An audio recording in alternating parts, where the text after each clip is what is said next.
La manière la plus efficace d'aider un élève ou ton enfant qui est dysorthographique, c'est de l'observer. C'est de comprendre si il y a un déphasage entre sa connaissance et sa production d'écrit. Mais une fois que cela est fait, très souvent, il y a des spécialistes qui accompagnent cela, mais dans votre contexte, ce n'est pas vulgarisé, c'est pas dans cette série. Je vous donne déjà des pistes que vous pouvez explorer vous-même à la maison ou dans votre établissement scolaire pour aider ces enfants. Accordez-leur un temps supplémentaire pour les devoirs, pour les productions écrites et surtout, évitez de les humilier.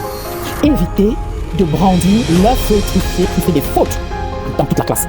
L'estime de soi prendra inévitablement un coup. Ceci, il peut réussir dans d'autres domaines, il va réussir dans d'autres domaines de toutes les façons parce que son cerveau fait une compensation. Donc vous allez voir que dans les mathématiques par exemple, il sera extrêmement brillant.